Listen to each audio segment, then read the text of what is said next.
Hello everyone, I am Renu. Welcome to the online commerce connection. जैसा कि हमने UGC net की मुहिम छेड़ रखी है, तो अभी जो यूजीसी नेट और जेआरएफ की प्रिपरेशन के लिए हमारी बहुत सारी यूनिट्स कंप्लीट हो चुकी हैं। जाके आप उन वीडियोस को देख सकते हैं। वो वीडियोस आपके एग्जाम के पॉइंट ऑफ व्यू से क्रक्स है, ताकि आप उन वीडियोस को देख के टॉपिक को अच्छे से क्लैरिफाई कर पाएं और उससे रिलेटेड जो भी आपके क्वेश्चनिंग है, एग्जाम में आने वाले क्वेश्चंस है या फिर आपके प्रैक्टिस पेपर है, वो आप इजीली अटेम्प्ट कर पाएं। ओके, जो हमने यूनिट 10 स्टार्ट की है, income tax act and planning, income tax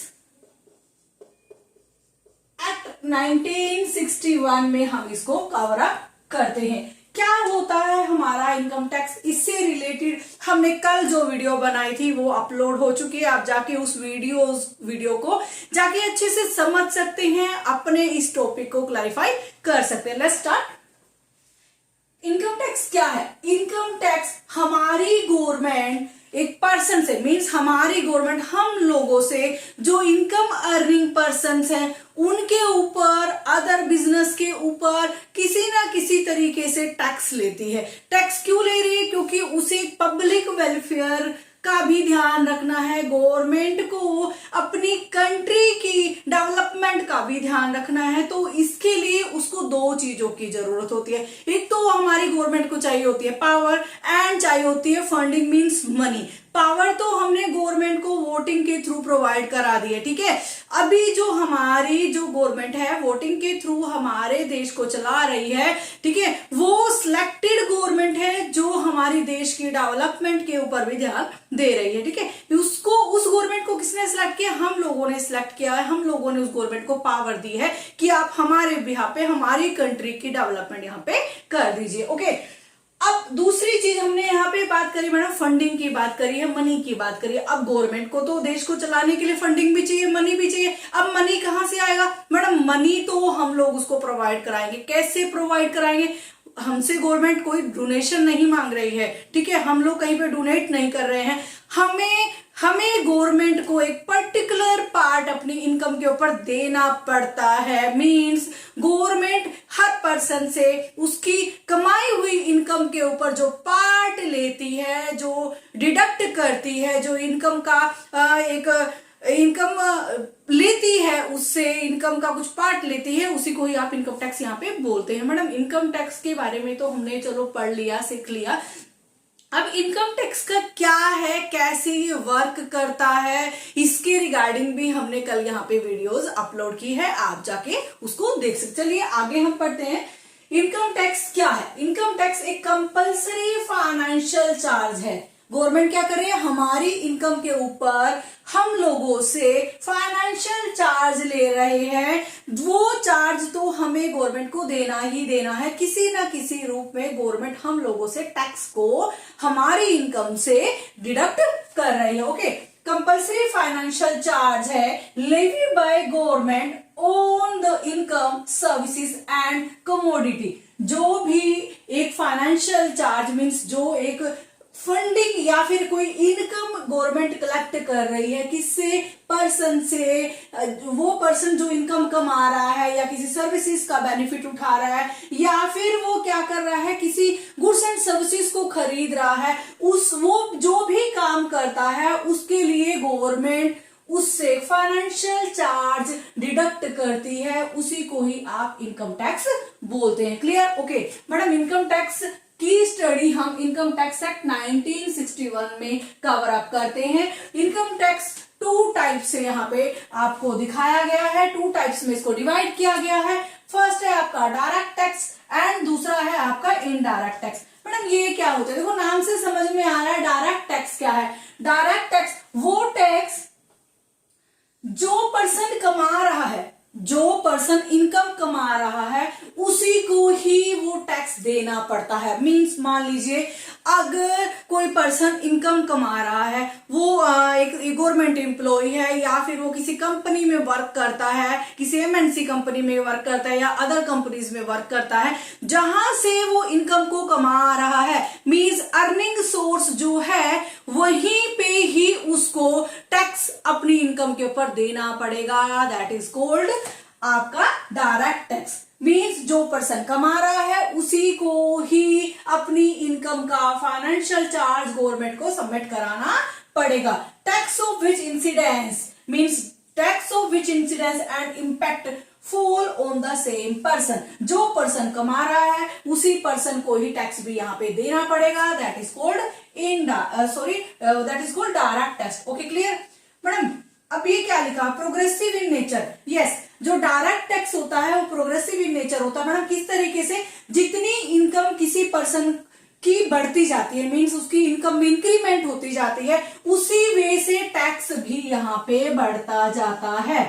जितनी इनकम बढ़ती है उतना ही टैक्स भी उसको यहाँ पे उसी बढ़ी हुई इनकम के हिसाब से देना पड़ता है। That is progressive in nature. आपके पास एक क्वेश्चन नेट में आ जाता है कि कौन सा टैक्स प्रोग्रेसिव नेचर का है, तो आपको आंसर लिखना है प्रोग्रेसिव नेचर का टैक्स। तो भाई साहब ये आपका डायरेक्ट टैक्स है। डायरेक्ट टैक्स कैसे है?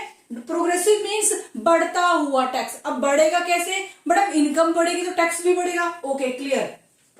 फिर बात करते हैं इनडायरेक्ट टैक्स। इनडायरेक्ट टैक्स कौन सा होता है? वो टैक्स जहां से अराइज हुआ है, मीन्स जहां से वो इनकम अराइज हुई है, जहां से वो टैक्स अराइज हुआ है और उसका इंपैक्ट किसी दूसरे पर्सन पर पड़ता है। उसका इंपैक्ट किसी दूसरे पर्सन पर पड़ता है। मान लीजिए अब यहाँ पे हम बात कर रहे हैं, मैं एक गुड्स खरीदती हूँ। गुड्स को खरीदने से पहले अभी वो गुड्स कहीं पे बनी भी होगी, मैन्युफैक्चरर ने उस गुड्स को बनाया होगा तो उसके ऊपर उसने एक टैक्स प्रोवाइड कराया होगा गवर्नमेंट को। ठीक है, मैन्युफैक्चरर ने गवर्नमेंट को टैक्स दिया है। क्या वो टैक्स मैन्युफैक्चरर ने दे दिया? बस नहीं, क्योंकि यहाँ पे लिखा हुआ है टू डिफरेंट पार्टीज इसमें इंक्लूड होती हैं आपके इनडायरेक्ट टैक्स में।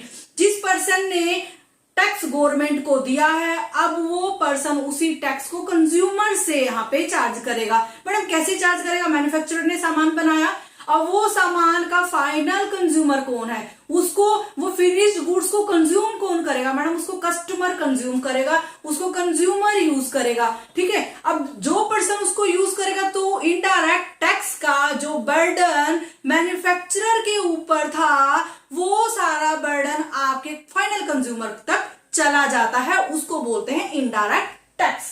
Okay, indirect tax. अब मैडम इनडायरेक्ट टैक्स कौन से हो गए? अभी देखो पहले बहुत सारे टाइप के टैक्स थे, आपने बहुत सालों से पढ़ भी रहे हैं। क्या था? वैल्यू एडेड टैक्स था आपका, सर्विस टैक्स था। ठीक है, तो अभी इन सारे टैक्सेस को यहाँ पर मिलाकर एक ही टैक्स कर दिया गया है। That is GST, goods and services tax. Means सब टैक्सेस का कॉम्बिनेशन आपका जीएसटी यहाँ पे आ गया है। मैडम अब इसका नेचर कैसा? That is regressive in nature. Madam regressive किस तरीके से हो गया? देखो, मीन्स जितना कोई पर्सन जितनी गुड्स एंड सर्विसेज को यूज करेगा उतना ही टैक्स उस पर्सन को यहाँ पे देना पड़ेगा। यहाँ पे उसकी इनकम का कोई भी यहाँ पे उसका मतलब नहीं बनता है। जितना आप किसी गुड्स एंड सर्विसेज को ज्यादा यूज करते हैं उतना आप उसके ऊपर, इसलिए हुई गुड्स एंड सर्विसेज के ऊपर आपका फाइनेंशियल चार्ज बढ़ जाता है। Means you are eligible for paying the tax to the government in direct way. Okay, clear? दोबारा से मैं आपको बता देती हूं, हमने पढ़ा डायरेक्ट टैक्स। जो पर्सन कमा रहा है उसी पर्सन को ये टैक्स देना पड़ता है अपनी इनकम के ऊपर, जहां से अराइज हुआ है वहीं से ये टैक्स डिडक्ट होता है। That is called direct tax. ये प्रोग्रेसिव नेचर में होता है। जितनी इनकम आपकी बढ़ती जाती है उतना ही टैक्स भी आपको यहाँ पे करना पड़ता है। जितनी इनकम है उतना ही टैक्स यहाँ पे बढ़ जाएगा। फिर आता है आपका इनडायरेक्ट टैक्स। इनडायरेक्ट टैक्स क्या होता है? टू डिफरेंट पार्टीज इन्वॉल्व होती हैं। एक पार्टी डायरेक्ट फर्स्टली गवर्नमेंट को पहले ही टैक्स दे देती है। वो कौन है मैडम? मैन्युफैक्चरर जो होता है गवर्नमेंट को पहले से टैक्स दे देता है।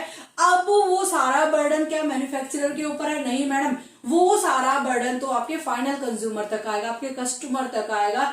मैन्युफैक्चर्ड की हुई गुड्स एंड सर्विसेज को जो भी पर्सन यूज करता है, जो भी फाइनल कंज्यूमर उनको यूज करता है, वो सारा बर्डन आपके उस पर्सन के ऊपर आ जाता है। फाइनेंशियल चार्ज अब किसको देना होगा, वो टैक्स जो मैन्युफैक्चरर ने पे किया है किसको पे करना होगा मैडम, वो फाइनल कंज्यूमर को पे करना होगा। बहुत सारे के टैक्स थे, वैट था आपका, ठीक है, और आपके सेल टैक्स, सबको मिला के आपका जीएसटी यहाँ पे आ गया है। ये रिग्रेसिव नेचर में होता है, मींस जितना आप यूज करते हैं उतना ही आप टैक्स को बियर करते हैं, ठीक है, उतना ही फाइनेंशियल चार्ज आपके ऊपर लगेगा। अगर आप कम यूज करते हैं गुड्स एंड सर्विसेज को तो कम आपको टैक्स पे आउट करना पड़ेगा, एंड अगर आप गुड्स एंड सर्विसेज को ज्यादा यहाँ पे यूज करते हैं तो आपको यहाँ पे टैक्स भी उसी के हिसाब से देना पड़ेगा। चलिए आगे करते हैं हम। चलिए अब ये जो डायरेक्ट टैक्स और इनडायरेक्ट टैक्स है कैसे गवर्नमेंट कलेक्ट करती है इसके बारे में बात करते हैं। जो हमारा इनकम टैक्स है हमारे मिनिस्ट्री ऑफ फाइनेंस जो है इनके पास जाता है। कहाँ जाता है, मिनिस्ट्री ऑफ फाइनेंस के पास जाता है। कैसे जाता है, क्या ये खुद ही कलेक्ट करते, नहीं मैडम, इनका भी एक प्रोसीजर कैसे है, इन्होंने डिपार्टमेंट ऑफ रिवेन्यू बना रखा है। मिनिस्ट्री ऑफ फाइनेंस ने डिपार्टमेंट ऑफ रिवेन्यू बनाया हुआ है।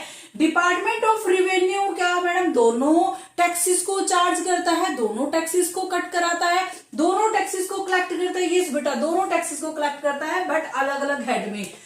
इसके लिए डिपार्टमेंट ऑफ रेवेन्यू ने central board of direct tax and central board of indirect tax बनाया हुआ है। Central board of direct tax क्या करता है, नाम से समझ में आ रहा है मैडम, डायरेक्ट टैक्स को कलेक्ट करता है, एंड आपका central board of indirect tax all type of indirect taxes को कलेक्ट करता है। ओके मैडम, ये सारा शेड्यूल, हम ये सारा प्रोसीजर पढ़ कहाँ रहे हैं, ये हम पढ़ रहे हैं central board of revenue act. कहां पढ़ रहे हैं, central board of revenue act 1963। Madam कैसे, इनकम टैक्स एक्ट 1961 एंड इसका जो अमेंडमेंट हुआ था जब ये आपका एक्चुअल में एग्जिस्टेंस में आया था 1962, आपने लास्ट वीडियो में पढ़ा है, एंड उसके बाद 1963 में central board of revenue act बनाया गया इस टैक्स को कलेक्ट करने के लिए 1963 में। ओके मैडम, अब ये जो सारा हम तामझाम कर रहे हैं ये क्या है बेटा, इसका मेन पर्पस तो फाइनेंशियल चार्ज करना है, मींस टैक्स को कलेक्ट करना है। किस किस वे से करना है वो अभी हमने पढ़ा है। तो मैडम क्या ये जो टैक्स के रेट है हर साल एक ही जैसे रहते हैं, नहीं बेटा, ये जो टैक्स के रेट है एवरी ईयर चेंज होते हैं, और इसको फाइनेंस एक्ट के अंडर इसको हर बार स्पेसिफाई किया जाता है कि इस फाइनेंशियल ईयर में या फिर इस प्रीवियस ईयर में, आपके असेसमेंट ईयर में कब आपको ये टैक्स यहाँ पे अप्लीकेबल होगा, उसके रिगार्डिंग हम चलिए बात करते हैं। चलिए अब जो इनकम टैक्स एक्ट 1961 में एक इंडिविजुअल को, एक पर्सन को, एक एसोसिएशन ऑफ पर्सन को कब टैक्स देना पड़ता है, क्या वो प्रीवियस ईयर में टैक्स देगा या फिर वो असेसमेंट ईयर में टैक्स देगा, ये सारी कंफ्यूजन मैं आपके यहाँ पे क्लियर करने वाली हूं। तो पहले आइए पढ़ते हैं income of the previous year. Income of the previous year means जिस साल वो पर्सन इनकम कमा रहा है उस पर्सन को tax immediately following assessment years में देना पड़ेगा। मैडम मान लीजिए आज मैं इनकम जो कमा रही हूं, क्या उसका टैक्स मुझे आज ही मीन्स इसी साल देना पड़ेगा, नहीं बेटा, इसका टैक्स आपको नेक्स्ट फॉलोइंग असेसमेंट ईयर में आपको पे करना पड़ेगा। मैडम ये असेसमेंट ईयर और प्रीवियस ईयर क्या है आप बता दीजिए, इसके एग्जाम्पल भी आपको बताते हैं। प्रीवियस ईयर वो ईयर है जिस साल उस पर्सन ने इनकम को कमाया है, अर्न किया है, that is previous year for person. Previous year कौन सा हुआ, जिस साल में उसने इनकम को कमाया है, अर्निंग की है, उसको सैलरी मिली है, उसका यहाँ पे फाइनेंशियल स्टेबिलिटी अच्छी आ गई है, तो उसी साल जब उसने इनकम को कमाया है उस साल को बोलेंगे आपके previous year. And assessment year किसको बोलेंगे, असेसमेंट ईयर वो ईयर होगा जिस इनकम के ऊपर मींस प्रीवियस ईयर की कमाई हुई इनकम के ऊपर वो नेक्स्ट ईयर में, नेक्स्ट असेसमेंट ईयर में टैक्स देगा, उसको आप असेसमेंट ईयर बोलते हैं। मींस प्रीवियस ईयर में कमाई हुई इनकम का टैक्स आपको नेक्स्ट फॉलोइंग ईयर में देना पड़ेगा। जो नेक्स्ट फॉलोइंग ईयर है उन्हीं को ही आप असेसमेंट ईयर बोलते हैं। क्लियर? ओके मैडम, अब हमें बता दीजिए कि इसका ये प्रीवियस ईयर और ये असेसमेंट ईयर कौन सा है। मान लीजिए 2022 से लेके 2023, ठीक है, 2023 एंड 2023 से लेके 2024। मैडम ये क्या है? देखो 2022 और 23 में कमाई हुई इनकम मीन्स आपका जो फाइनेंशियल ईयर स्टार्ट होता है वो आपका 1 अप्रैल टू 31 मार्च तक होता है। कब तक होता है? 1 अप्रैल टू 31 मार्च तक। मैडम जब प्रीवियस ईयर, अब सुनिए ध्यान से, 2022 और 2023 मीन्स 1 अप्रैल 2022 से लेके 31 मार्च 2023 तक आपका प्रीवियस ईयर हुआ।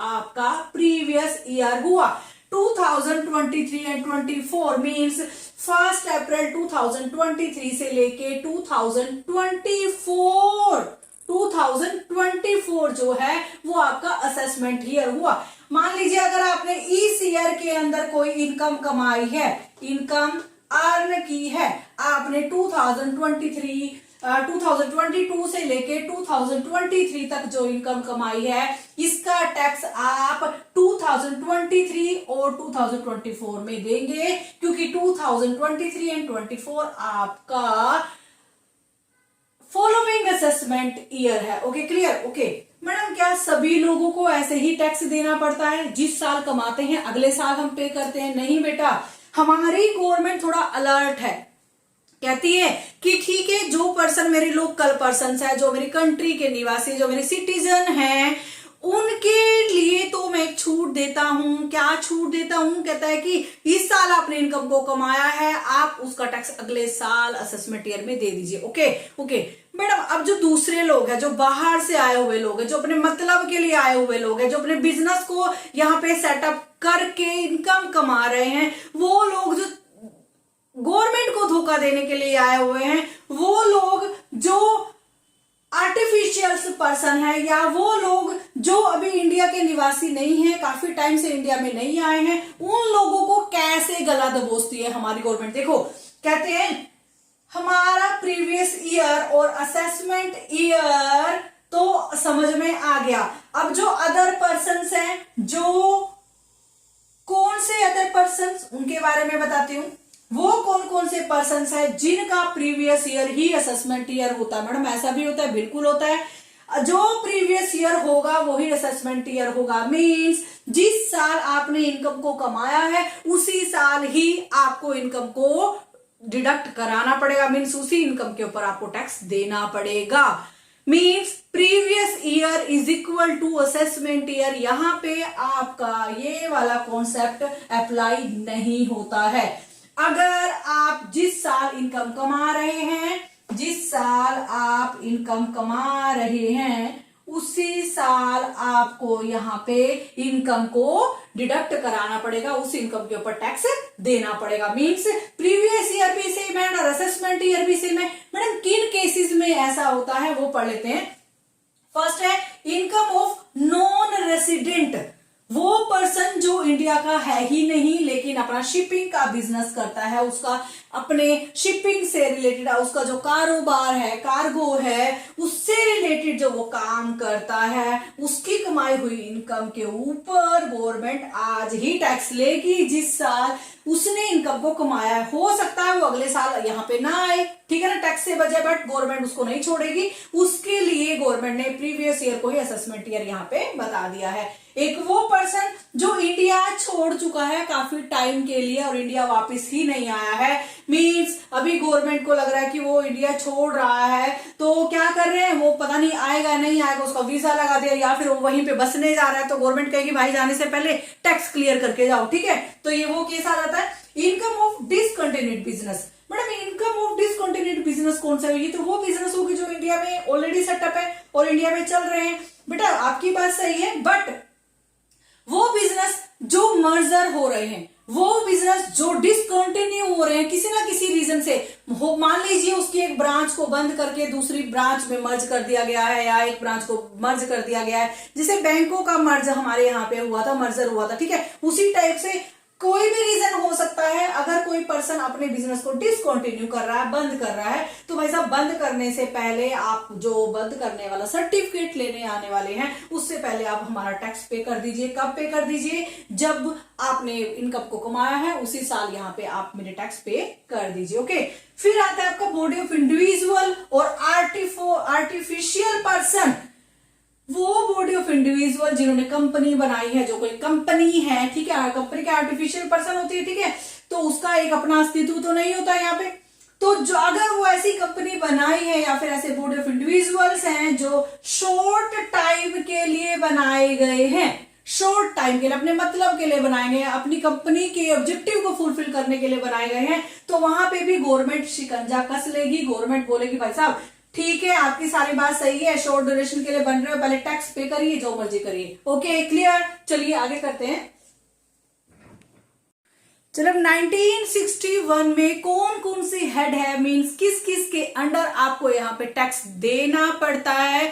अगर आप सैलरी कमा रहे हैं तो वो कौन सा हेड है, ठीक है। अगर आप कैपिटल गेन आपको मिलता है अपनी प्रॉपर्टी को सेल करने से तो वो कौन सा है। अगर आपकी हाउस प्रॉपर्टी है उसके लिए कौन सा यहाँ पे हेड बना हुआ है, उन सब हेड के बारे में बात करते हैं। इनकम टैक्स एक्ट 1961 में हर पर्टिकुलर चीज के लिए, हर पर्टिकुलर यहाँ फाइनेंशियल चार्ज के लिए हेड बनाए गए हैं। हेड ऑफ इनकम कौन कौन से हैं? फर्स्ट है आपका income from salary. Madam income from salary क्या है? Income from salary section 15 to 67, sorry section 15 to 17, section 15 to 17 आपका इनकम फ्रॉम सैलरी कवर करता है। कौन कौन से सेक्शन आते हैं? 15, 16, 17 आपके इस सैलरी हेड में आते हैं। क्या क्या होता है मैडम सैलरी? क्या है सैलरी? देखो सैलरी क्या है? वो इनकम जो किसी पर्सन ने किसी सर्विस को देकर या फिर किसी एम्प्लॉयमेंट से, किसी कॉन्ट्रैक्ट से कमाई है, वो आपकी सैलरी हेड में आती है। मैडम सैलरी में क्या क्या है? सैलरी में आपकी सैलरी आती है जो आप हर महीने कमाते हैं। अगर आप कोई एडवांस सैलरी लेते हैं वो भी आपकी इनकम हेड में आती है, इनकम फ्रॉम सैलरी में आती है। कोई प्रिक्विजिट्स आपने ली है, कोई फैसिलिटीज आपने अपने ऑफिस से ली है, आपके एम्प्लॉयर ने आपको कोई फैसिलिटीज प्रोवाइड करी है, तो वो भी आपकी सैलरी हेड में आती है। कोई ग्रेच्युटी है, कमीशन है, या कोई बोनस आपको मिला है, या फिर आपकी पेंशन है, इन सभी चीजों को आप इनकम फ्रॉम सैलरी में यहाँ पे कवर अप करते हैं। मैडम फिर आपका दूसरा जो हेड आता है, दूसरा जो आपका हेड आता है क्या आता है? देखो दूसरा जो हेड है इनकम फ्रॉम हाउस प्रॉपर्टी। कैसा है? Income from house property. अब इनकम फ्रॉम हाउस प्रॉपर्टी क्या है? सेक्शन 22 से लेके सेक्शन 27 तक जो भी यहाँ पे कवर अप हुए हैं उन सभी को इनकम फ्रॉम हाउस प्रॉपर्टी में यहाँ पे कवर अप किया गया है। मैडम क्या क्या है? एक इंडिविजुअल, एक जो इंडिविजुअल की इनकम है, अगर उस पर्सन ने अपनी प्रॉपर्टी से कोई इनकम कमाई है वो टैक्सेबल होगी इनकम फ्रॉम हाउस प्रॉपर्टी के अंदर, ठीक है। यहाँ साफ साफ बताया गया है अगर किसी पर्सन ने कोई रेंटल इनकम कैलकुलेट की है, मींस कहीं से उसने अपनी खुद की प्रॉपर्टी को, अगर वो खुद रह रहा है तो अच्छी बात है, ठीक है, लेकिन अगर उसने अपनी खुद की प्रॉपर्टी को यहाँ पे किराए पे दिया हुआ है, रेंटेड हाउस के तौर पे दिया हुआ है, तो जो इनकम रिसीव होगी वो इस हेड के अंडर टैक्सेबल हो जाएगी। ओके, फिर आपका आता है थर्ड प्रॉफिट फ्रॉम बिजनेस और प्रोफेशन। अगर किसी पर्सन ने कोई बिजनेस खोला हुआ है या कोई प्रोफेशन करता है और उसको वहां से कोई इनकम यहाँ पे रिसीव हुई है तो उस इनकम को चार्ज कहां पे करेंगे? प्रॉफिट फ्रॉम बिजनेस और प्रोफेशनल हेड के अंदर। मैडम ये कौन से सेक्शन में आता है? सेक्शन 28 से लेके सेक्शन 44 तक आपका प्रॉफिट फ्रॉम बिजनेस और प्रोफेशन कवर अप होता है। फिर आपका फोर्थ हेड आता है capital gain. Madam capital gain जो आपका आया है, देखो प्रॉफिट फ्रॉम बिजनेस और प्रोफेशन में थोड़ा सा मैं आपको और बता देती हूँ। अगर कोई पर्सन को, अगर किसी पर्सन को उसने यहाँ पे सेल किया है कोई सर्टेन लाइसेंस, मान लीजिए कोई पर्सन सीए है, अब वो सीए का वर्क कर रहा है, बट वो अपने लाइसेंस को, अपना जो उसका सर्टिफिकेट है सीए का, किसी और पर्सन को दे देता है यूज करने के लिए, उसके ऊपर जो वो प्रॉफिट कमा रहा है, जो इनकम कमा रहा है, वो यहाँ पे आपकी प्रॉफिट फ्रॉम बिजनेस और प्रोफेशन में यहाँ पे डिडक्ट होगी, चार्जेबल होगी। अगर कोई गेन किसी पर्सन ने कमाया है असेसमेंट ईयर में, तो वो भी यहाँ पे प्रॉफिट गेन कमाया है, वो भी यहाँ पे इसमें आपके प्रॉफिट फ्रॉम बिजनेस और प्रोफेशन में यहाँ पे चार्ज होगा। अगर किसी ऑर्गेनाइजेशन ने कोई इनकम कमाई है, तब भी आपका प्रॉफिट फ्रॉम बिजनेस और प्रोफेशन में चार्ज होगा।